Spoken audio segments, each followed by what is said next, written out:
you have to kind of bet on yourself, I would say. Like nobody's going to hand you opportunities. You have to create them.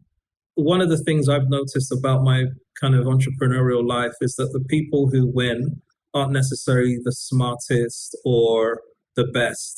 They're just the ones who take action, can adapt quickly, and refuse to quit.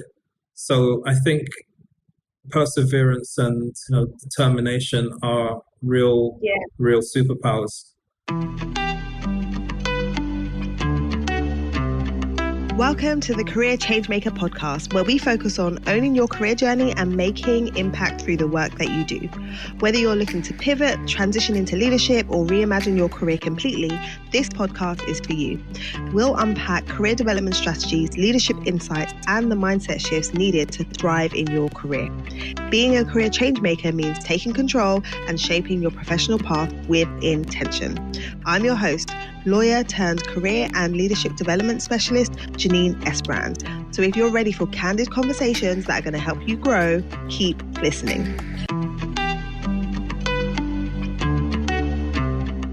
Hello, and welcome to the show.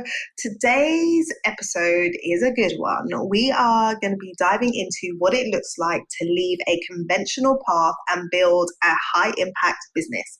My guest today is Kofi Owusu-Bempa. He started his career as a finance lawyer and has transitioned into life as an entrepreneur. He is now the CEO of Pash Global, which is a company that invests in and develops clean power projects around the world. I met Kofi back when I was a very junior lawyer, just looking to learn the ropes as I was getting into my career. And back then he was years ahead of me. He was a busy finance lawyer and time was a hot commodity. However, he was kind enough to spend some time with me, answer my questions, and steer me in the right direction in terms of being intentional about my career growth. Years later, and I'm now interviewing him to find out how he is navigating this season of life and leadership. It was an incredible conversation. I cannot wait for you to hear it. So without further ado, let's jump in to my interview with Kofi. Hi, Kofi. I am so excited for you to be here today and to interview you. Before we kick off and dig into all the things I want to talk to you about, I'd love for you to just introduce yourself to the audience and tell them a bit about you. Yeah, sure. And thank you. It's a real pleasure to be on your podcast, and I'm glad we managed to do this. So my name is Kofi Owusu-Bempa. Originally from Ghana, West Africa. I moved to the UK as a child. Went to school, became a lawyer, and spent many years doing energy and infrastructure deals. And after a decade of that, I realized that I was more interested in driving the projects rather than just structuring them and doing legal work on them. And that's when I started my own company focused on renewable energy investments. So for the last decade or so, I've been working at the intersection of renewable energy investment, infrastructure development, and building projects. So good. I feel like that journey, the way that you say it, it's like I decided that I wanted to be on the other side of the project and then I moved over. There's so much more to that kind of transition. Like, it's not easy. And I remember us first meeting when I was a junior lawyer and you were in your legal career, and now you're doing this. So talk to us a bit about that transition. Like, how do you go from being in corporate, working as a lawyer, structuring these deals, to now running this type of company? Yeah, it was a bit of serendipity, actually. What happened was I was working on a couple of transactions which were renewable energy deals. And this is when the UK renewable market was growing quite fast, supported by government subsidies. So they had these ROC, renewable obligation certificates. And so it was early on in that, and a lot of developers were coming to the firm asking for advice around regulations, asking for advice on how to develop projects, how to structure contracts, PPAs, EPC contracts, O&M contracts, etc. And I worked on a couple of projects where I literally held the hands of these developers and got the projects, fully ready to build. And I realized at that stage that actually, the barrier to entry was really just about know-how. It's about developing and putting the projects together. And I had this light bulb moment where I thought, this is what I'd rather do. I'd rather be driving these projects. I'd rather be involved right at the forefront of these projects, putting them together and shaping them, than actually just doing legal contracts. So that led me to, decide to step out of the law firm, set up a company, and then start developing projects. And, a lot of the project development, the early stage work involves a lot of legal work. And so, they say you should never be your own lawyer, but in this case, it made a whole heap of sense, because I didn't have to pay a third party to do some of these contracts. It's been stuff I'd been doing for a decade already. So we were able to get a couple of projects developed, and we exited those projects. So without actually building them, we put together, the land contracts, the grid connection, the planning permission, any other authorizations that were needed. And we sold that in an SPV to third parties that wanted to come into the UK. At the time, we were focused in the UK. So companies that wanted to come into the UK and build these solar farms. And so that's how we got started. That. And I think that piece around, being your own lawyer, oftentimes when people are making transitions in their careers, they can feel like, okay, I did that before and now I'm doing this. But there's often so much of your skill set that you can leverage and use as you move into a different space. And I think when I speak to people that are thinking about making moves, that's something that hinders them. They're like, I don't want to start from the bottom. And I always say to them, you're not starting again, because you have 10 years or 15 years of experience that you get to take with you, and it never leaves you. Think that way because you were a lawyer. There's a way that you think and that you're going to approach deals that maybe someone else wouldn't, right? Yeah, no, absolutely. I think you'd be surprised at the amount of skills that can transition into other things. I'd always seen life as a kind of sense of progression. Like, I knew from very early on I wasn't going to be a lawyer forever, but that whatever skills I could learn during that phase of my life, I could take into the next phase. And the next phase was about starting a business, creating something of value and scaling it. And then the kind of phase beyond that will be, potentially doing kind of investments and things like that. But the skills are, pretty much transferable. In all of this, you still require a lot of attention to detail. You still require the ability to just get stuff done, to execute and to close off, negotiate. All the things that you learn as a lawyer are equally transferable to business. So I think it works quite well. And now that you are the CEO of your company, you're leading out in these massive projects. What are some of the things that you feel you've learned, or talk to me a bit about your growth journey as you've gone from being in a very structured environment when it comes to a law firm, and there's the hierarchy and there's the way that things operate, and then you move into entrepreneurship and it's kind of like you get to build this thing how you want to build this thing. How have you found that transition, and what does leadership look like for you now? Yeah, I think one of the biggest lessons for me has been that nothing moves unless you push it. Like, you have to really push in order to achieve anything. Corporate world, as you say, you have the structures, you have the teams, you have the resources at your disposal. As an entrepreneur, you build all of that from scratch. So the other important lesson is that of resilience. When you're working on the type of projects we do, things rarely go to plan. But that's where creativity and persistence come in. You've got to think around how things have been done previously and think of more efficient and creative ways to do them. I always joke that a lot of my job, maybe 90% of it, is solving puzzles. It's like, okay, this is the problem. Okay, what do we do? Have we seen this before in another context? Can we apply something that we learned from another deal to this project? Or do we just have to rethink and come up with something completely new? And I think the other lesson as well is that relationships are everything. For us, the right partnerships have accelerated our business. We've been able to expand and grow through a lot of different collaborations. We've been able to get into spaces that we ordinarily would not have been able to through some of these as well. And it adds to your credibility, and it also gives you insights into how other people do things, right? Whenever you're working with other organizations, okay, there are little things that you can learn from them. You see how they do things, and you can improve your own business by seeing what other people do. And obviously having the wrong partnerships can set you back significantly. So you've got to choose and carefully I who think your that partners are. relationship building piece is so important that people often overlook. People talk a lot about networking, like the importance of networking and expanding your network.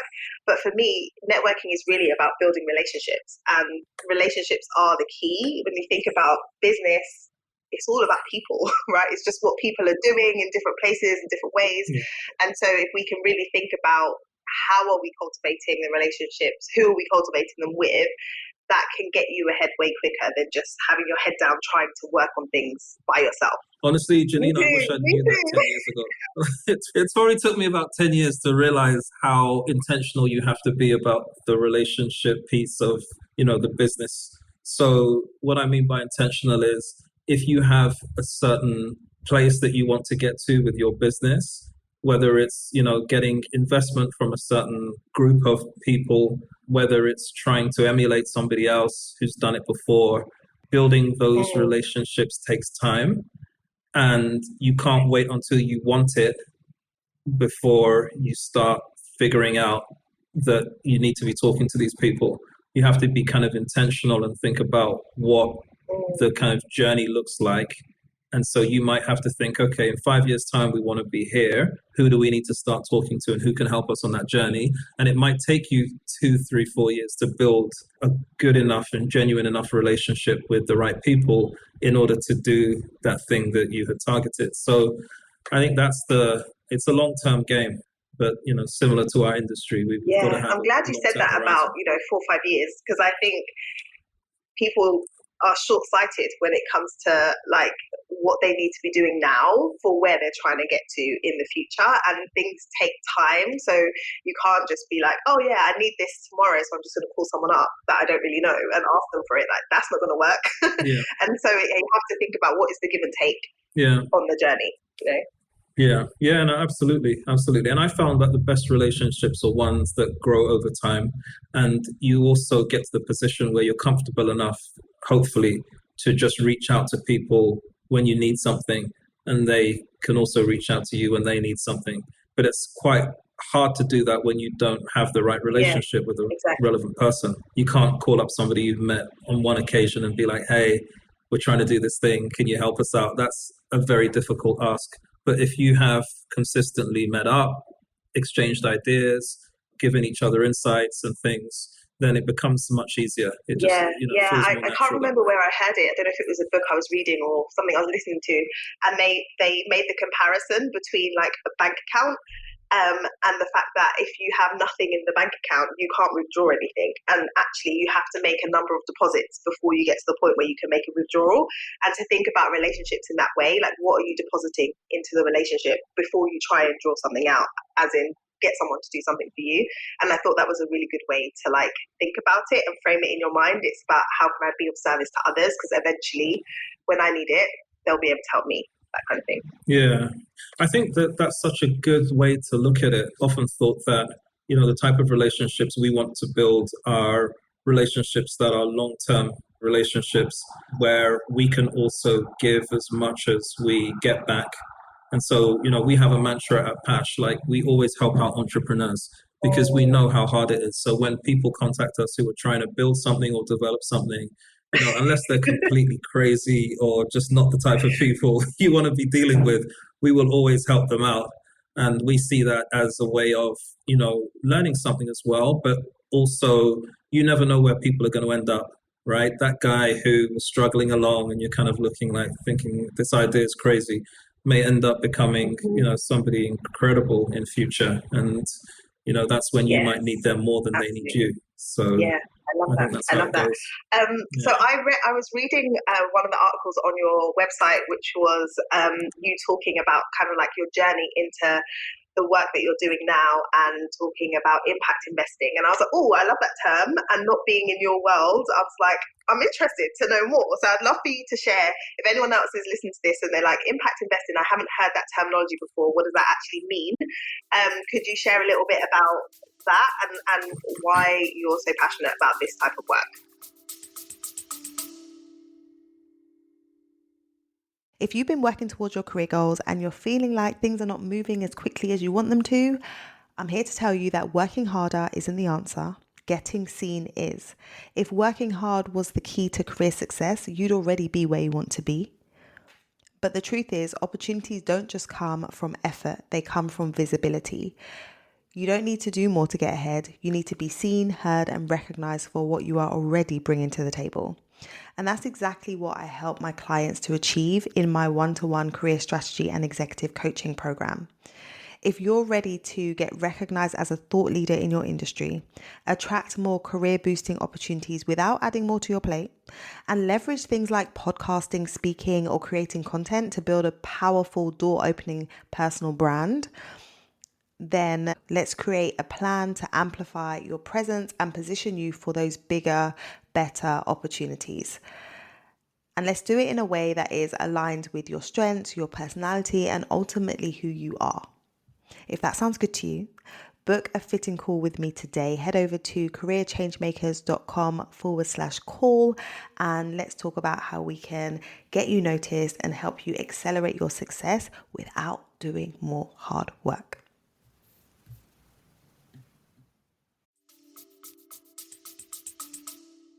Yeah, so I think for me, what that term is all about is aligning capital with long-term sustainability and I guess real world change.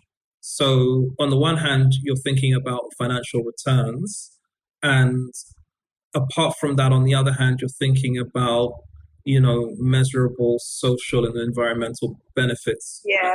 Do you see what I mean? So you're combining those two things and making a return while doing something that is, good and sustainable.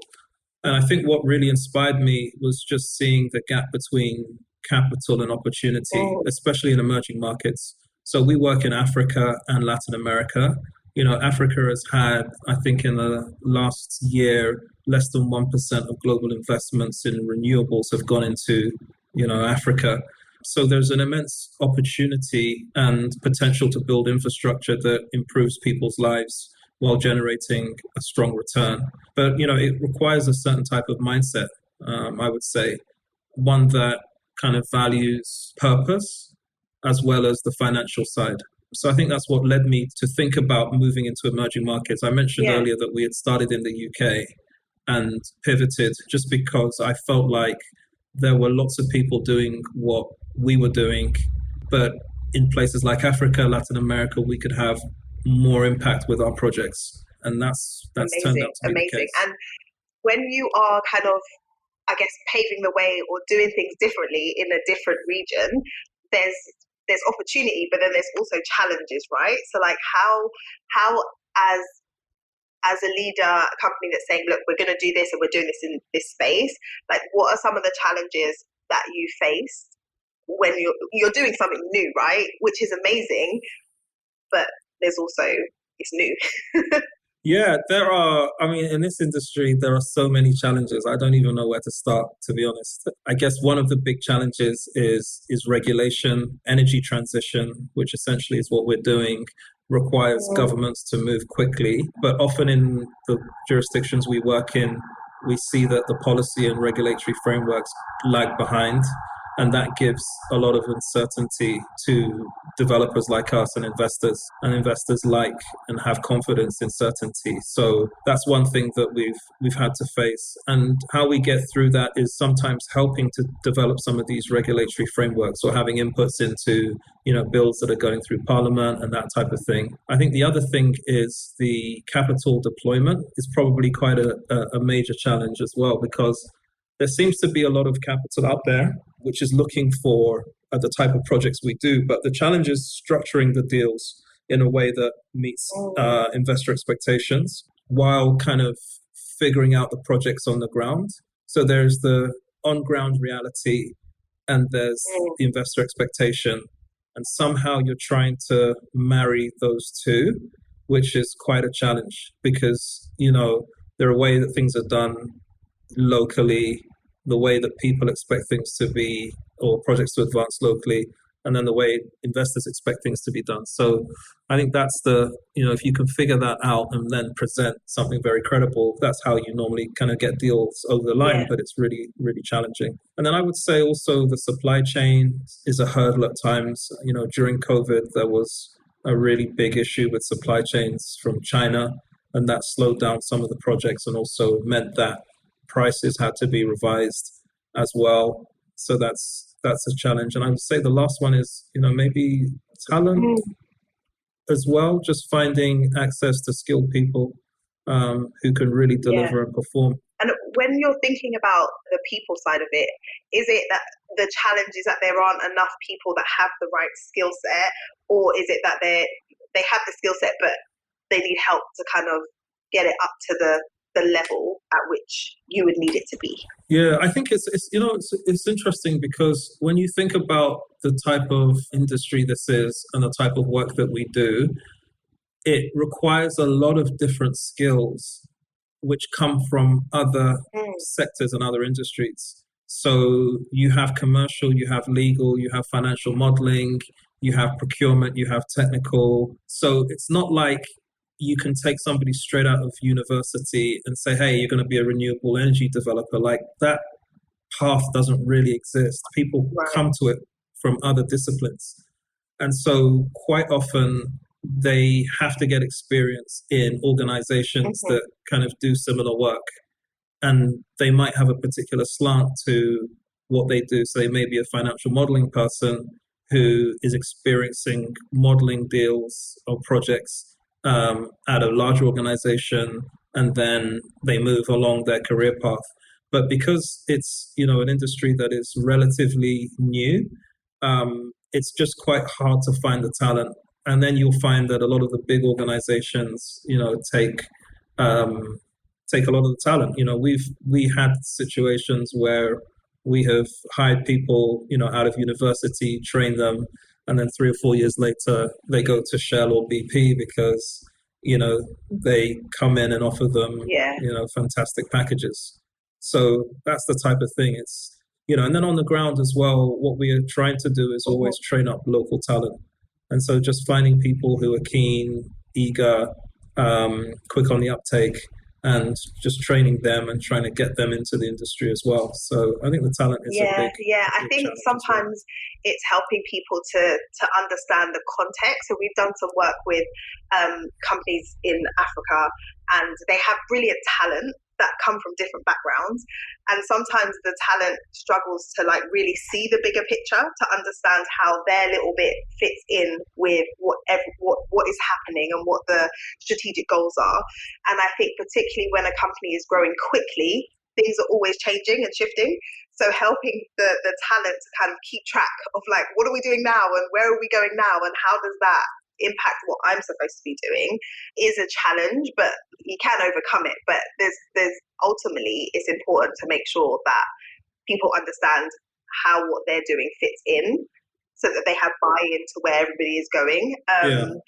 But I totally see how it's a challenge to find the people and then get the people up to speed and then keep the people because it is a very dynamic market. Yeah. And I think how we try and kind of think about that is on the ground in our projects, we try to invest in training programs where we can build local expertise rather than solely relying on international talent. So we try to localize our workforce as much as possible. I think one of the things that you often see in this industry is, big teams who have maybe headquartered in London or the US or Paris or somewhere, flying in to these markets or bringing in people who live as expats. But what we're trying to do more so is just train local people to take on these roles. It's cheaper for us, but more importantly, it's adding local content and building local expertise. I think it really important. I love that. So, what are you when you think ahead to this year and beyond? Like, what are you most excited about in terms of what you're doing, what you're growing? I see your updates sometimes on LinkedIn in terms of like, we partnered with this person or we just signed this deal. So what's next for Pash? Obviously, there's lots of things that you're doing, but what are you most excited about? Yeah, I think I'm really excited about collaborations. I mean, we have just found that to be such a superpower for us. And some of the collaborations that we've managed to do have been incredible. One of those is a partnership with NSIA, which is the Sovereign Wealth Fund in Nigeria. They have a renewable energy arm, and we've signed an agreement with them to partner up and work on a project together. And working in an environment like Nigeria is quite challenging. So for us, partnering with somebody like the Sovereign Wealth Fund brings so many benefits to our projects and what we're trying to do. It means that we can navigate better on the ground. They have inside kind of knowledge of what's going on in Nigeria. They understand the market, have solutions for currency and so on. And I think we benefit from all of that type of thing. And then it means we can also just do more as well. And we have similar types of partnerships in other places. And that's what we really, try to focus on, because it moves the needle for us in terms of how many projects that we can do, because we're still quite a small organization in the grand scheme of things. Yeah. So really excited about partnerships, really excited about entering new markets as well. So one of the things that we try to always do is be opportunistic. And we've seen that in some places there have been power issues that need solutions. And so we're now thinking about going into those markets in order to be a solution provider. And I guess the final thing is we are also working on a new vertical, which is around EV charging infrastructure. So this has been a big problem across the world in terms of the energy transition and the EV transition. The charging infrastructure has been very, I guess, challenging in a way, because not as much has been developed as it should have been. And I think we've seen that in the UK, for example. The government wants to get to 300,000 chargers by 2030. I think they only have 10% of that today. And we want to make sure that we can position ourselves as a leader in that space in Africa. And so we've done a couple of projects there, which, the kind of genesis of this strategy. I love it. So good. There's so much there. If there's a leader who's listening to this that has big ambitions for their company, one of the things you mentioned earlier was the power of partnerships, and you're kind of leaning into that this year and beyond. Is there anything else that you would say? Like, if you have a vision for something and you want to bring it to fruition, like, what advice would you give someone who's navigating the kind of big picture thinking vision part, and then also the execution of bringing that to life? Because it sounds like I know there's always challenges, but it sounds like you're doing a great job based on what you've shared so far. Yeah, I would say to a leader, you have to kind of bet on yourself. I would say, like, nobody's going to hand you opportunities. You have to create them. One of the things I've noticed about my kind of entrepreneurial life is that the people who win aren't necessarily the smartest or the best. They're just the ones who take action, can adapt quickly, and refuse to quit. So I think perseverance and determination are real superpowers. And I think if people kind of think about those two things, they are the two things that will keep you going in the face of adversity, because you have great days and you have terrible days. And sometimes with the projects we work on, die a dozen deaths, right? They come back, something happens, it's all over. Oh no, it's back. We've got to react quickly and do something. It's that type of thing. So I would just say it's all about just creating the opportunities and so good. There's definitely a soundbite in there. the way you articulated that was so good. So we're definitely going to be sharing that as a soundbite. This has been so insightful for me, and I'm sure everybody that's listening. I'd like to switch gears a little bit and just dig into Kofi, like your approach to things and ask you a few quick fire questions, if that's okay. So first question is, Sure. are there any tools, apps or resources that you use regularly as an entrepreneur to manage your day, your life, your work, like that you can share with the people? Do you know, WhatsApp is probably, I know it sounds so simple, but WhatsApp is probably the app that I kind of use most to communicate. Um, we're working across multiple time zones and different markets, so quick communication is key. You know, whether it's kind of negotiating project documents or following up with investors or coordinating with my team, you know, just being able to make fast movements and transfer information quickly with, you know, fast decisions if we need them and just keep things moving, I think it's crucial. So maybe not the most sophisticated answer or the most sophisticated tool, but I think it's just really effective as a, you know, as a way of communication. I think it's so interesting because in the UK, I think WhatsApp is very much reserved for like social use. But outside of the UK, so like in Africa, in Dubai, in different regions, it's very much a business tool. Like people use it in business to communicate. But I don't see that so much here.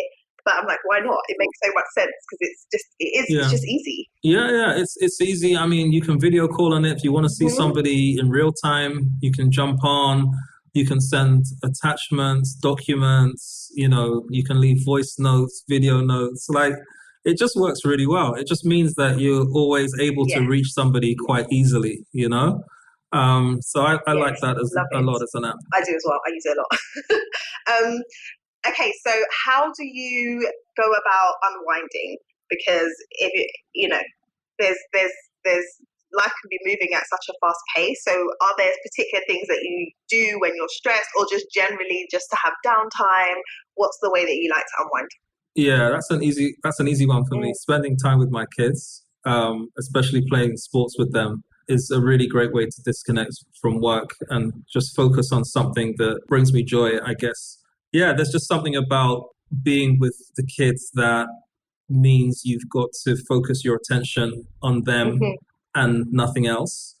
And so I'm able to kind of get away from work, get away from, you know, the distraction of the phone and that type of thing. So yeah, I think that is probably the thing that most helps me to unwind and de-stress.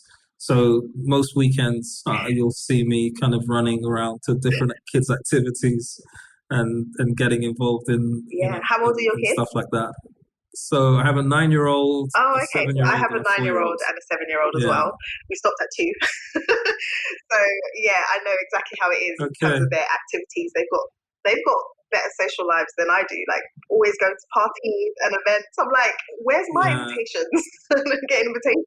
It's amazing. It's amazing. They've got, you know, they just do so much, and it's just so nice to see it. I mean, it's a stark contrast to my own childhood. But actually, it's just, you know, I think that they're really well rounded, which is great. Can you name a leader that you admire? The person I've always really wanted to kind of meet, but would never have had the opportunity to because he passed away so long ago, is Reginald Lewis. So he was the first black billionaire in the US, and he was, you know, a guy that kind of broke barriers, was able to spot value, negotiate, and just execute with confidence. You know, he was originally a lawyer, and then he became an entrepreneur, became an investor, and then he wrote this book, which is one of the books I really, really like, which is called Why Should White Guys Have All the Fun? And I think it's a must read for anyone who's interested in business. But yeah, I think he was just somebody who was kind of executing under the radar without a huge degree of publicity and just kind of getting on with things. And I think that is, you know, the way to do it. So I would say Reginald Lewis. That's not a book that I've heard of before. So thank you. I'm definitely going to read that. My last question for you is, do you have like a saying, a mantra, a quote that you kind of either say often or like to refer people to because it's been impactful for you? Do I have a quote? I'm just trying to think that's a hard one. I think maybe learning from failure So someone said to me one time, failure is tuition. So every setback is a fee, like for the knowledge you need to continue or to level up, right? And the only real failure is refusing to learn from it. So you either pay and learn, or you just keep repeating the lesson. So I think learning from failure is probably the kind of mantra that I would, espouse. If you fail, you have to take lessons from it. Great. This is why I have this question in, because every time I ask this question to guests, I'm always like, mind blown. That was so profound. So good. Kofi, this has been so good. I loved our conversation. There's so much that you shared today that I'm sure is going to be insightful for our audience. If people want to learn more about Pash, you, the work that you're doing, where is the best place for us to direct them? I think so. We have a LinkedIn page, and we share insights there on some of the projects that we're doing. So, and you can also kind of check out the Pash Global website, which has a lot of information on there. And I'm always open to connecting with like-minded people. So you can reach out to me on LinkedIn. I will put the link to the website, your LinkedIn, your personal LinkedIn profile, and the company one in the show notes for this episode. So thank you so much for today. This has been great. And I wish you all the best with everything that's coming down the pipeline for you and Pash. Thank you. It's been an absolute pleasure. And I hope we get to catch up again soon. It's been a great conversation. I hope you enjoyed that conversation as much as I did. I loved what Kofi had to share about what it looks like to transition from being in a very structured environment to running a business in an industry that is growing and that is developing. He had such great insights for us. And if you are a leader who is leading out new initiatives or a new business idea, or if you are a high-performing employee who's thinking about new projects that you want to run, really lean into the advice that he gave about pushing boundaries and recognizing that you have to put yourself out there, and you have to really knock on doors, and you have to make things happen and create opportunities. Take ownership of your career growth, take ownership of your advancement, of your leadership development, and you will go very, very far. I am going to be sharing the links to Kofi's website, to his LinkedIn profile, to the company LinkedIn profile. So head over to careerchangemaker.com so you can grab those in the show notes. And until next time, look after yourself and keep moving toward your career goals.